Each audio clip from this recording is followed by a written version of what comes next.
मुल्क भर में 24 घंटों के दौरान मजीद 16 अफराद जाँ बहक। कोरोना से जाँ बहक होने वालों की तादाद 12,617 हो गई।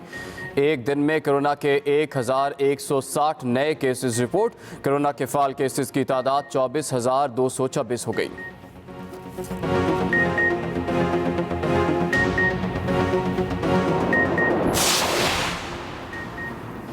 कौमी असम्बली के हल्का अन्य 221 थरपाकर 1 में ज़िमनी इलेक्शन का मार्का पीपल्स पार्टी ने जीत लिया। गैर सरकारी और गैर हतमी नताज के मुताबिक पीपल्स पार्टी के उम्मीदवार अमीर अली शाह ने 1,03,496 वोट हासिल किए। PTI उम्मीदवार निज़ामुद्दीन ने 50,553 वोट लिए।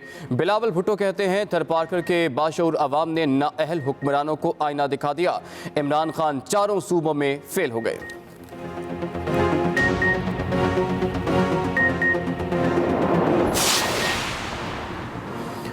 मरियम नवाज कहते हैं नौशहरा में नून लीग ने घर में घुस कर मारा।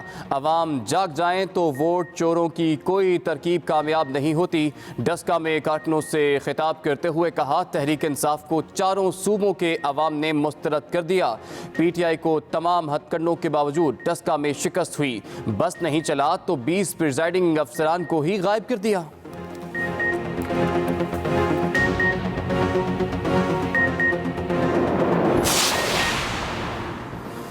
नून लीग ने हमेशा धोंस पैसे और कत्लो गारत की सियासत की। नवाज शरीफ के बयानियों को शिकस्त हो रही है। वज़ीर इत्तलात शिबली फराज की फवाद चौधरी और फिरदौस आशिक आवान के हमरा प्रेस कॉन्फ्रेंस। शिबली फराज ने लीगी कारकुन के कत्ल की मनसूबाबंदी का इल्ज़ाम राना सनाउल्लाह पर लगाया। कहा मरियम नवाज मगरमच्छ के आंसू बहा रही हैं। फवाद चौधरी बोले हम इलेक्शन जीत चुके हैं, इलेक्शन कमीशन ऐलान करे। फिरदौस आशिक आवान ने कहा कि नून लीग का वावेला हक़ाइक़ मस्क करने की साजिश है।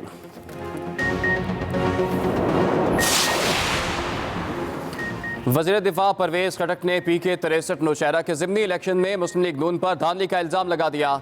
आज इलेक्शन कमीशन जाने का ऐलान। परवेज खटक कहते हैं कि 6,000 वोटों का कोई रिकॉर्ड नहीं। तमाम फहरिस्तें चेक की, वोटों की चोरी की गई। तमाम सबूत अवाम के सामने रखेंगे।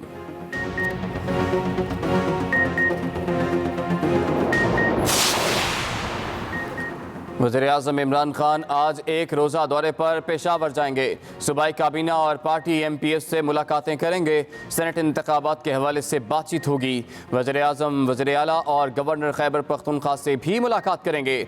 वज़ीर-ए-आज़म को PK 63 नौशहरा में PTI की नाकामी की वजूहात से आगाह किया जाएगा।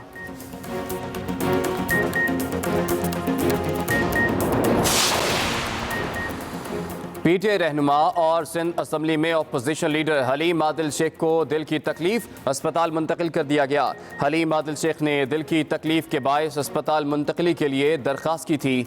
PTI के 80 रहनुमा की NICVD मुंतकिल करने की इस्तदा सिंध हुकूमत ने दरख्वास्त मंजूर कर ली।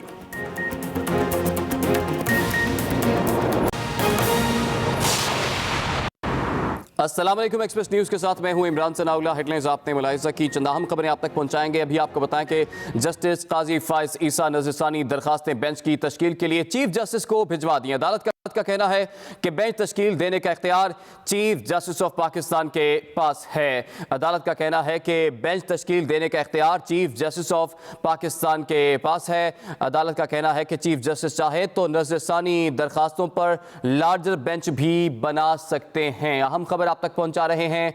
आमतौर पर फैसला देने वाला बेंच ही नज़रसानी दरखास्तें सुनता है, अदालत की जानिब से कहा गया है। और अदालत के मुताबिक नज़रसानी बेंच में फैसला तहरीर करने वाला जज लाजमी शामिल होता है। एक और अहम खबर, पेशावर में मकान पर तनाज़ा, 5 अफराद को कत्ल कर दिया गया। पुलिस के मुताबिक जाँ बहक अफराद में माँ बाप, 2 बेटियां, 1 बेटा शामिल है। निहायत अफसोसनाक खबर आप तक पहुंचा रहे हैं। पेशावर में मकान पर तनाज़े के नतीजे में 5 अफराद को कत्ल कर दिया गया। अब तक के लिए इतना ही। हर वक्त बाखबर रहने के लिए आप विजिट कर सकते हैं हमारी वेबसाइट express.pk। इसके अलावा आप हमें फेसबुक और ट्विटर पर भी फॉलो कर सकते हैं। तो देखते रहिए एक्सप्रेस न्यूज़ और रखिए हर खबर पर नजर। Welcome back to Expresso. Programme के दूसरे हिस्से में आपको खुशामदीद कहते हैं। बिल्कुल, और अब बारी है हमारे सेगमेंट निकले तेरी तलाश में, जिसमें मुस्तनसर रैन ताड़ साहब और वकार अहमद मलिक इस सन के बहुत ही जबरदस्त नावल और सिंध बेहतर रहा पर कुछ डिस्कशन करें। तो देखते हैं निकले तेरी तलाश में।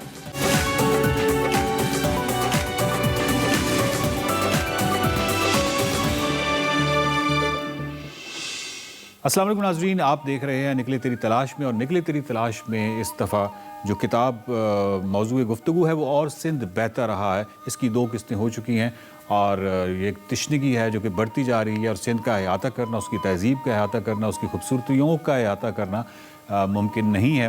تو بھارت سندھ پہ ہم گفتگو کا سلسلہ جاری رکھتے ہیں۔ طاہر صاحب، میرا سوال یہ ہے کہ موہنجو اور ہڑپا کے ساتھ آپ کی محبت، یعنی اس خطے کے ساتھ، یہ تاریخ کے ساتھ آپ کی جو محبت ہے وہ آپ کی تحریروں میں شدید طور پہ نمایاں نظر آتی ہے، اور اس حوالے سے ہم شاید بہاؤ کو ایک نمائندہ آپ کی تحریر بھی کہہ سکتے ہیں۔ تو کیا آپ جب سندھ کا سفر کر رہے تھے اور یہ سندھ یاترا میں آپ نے بہاؤ کی اینک سے بھی دیکھا یہ سب کچھ؟ اچھا وقار، میں آپ کو ایک راز میں شریک کرنا چاہتا ہوں، اور وہ راز یہ ہے جی کہ جب میں نے بہاؤ لکھا تو کئی مرتبہ کہہ چکا ہوں کہ بہت ریسرچ کی میں نے، جی جی اور ظاہر ہے کہ موہنجودارو پہ بھی کی، ہڑپا پہ بھی کی۔ اچھا، بنیادی طور پہ it was called Harappa civilization pre partition, جی جی اور جو موہنجودارو ہے وہ بھی ہڑپن سویلائزیشن کا ایک شہر کہلاتا تھا۔ تو میں نے ہڑپا تو دیکھا ہوا تھا، لیکن میں نے موہنجودارو نہیں دیکھا ہوا تھا جب میں نے موہنجودارو کے بارے میں ایک ناول لکھا، یعنی بہاؤ۔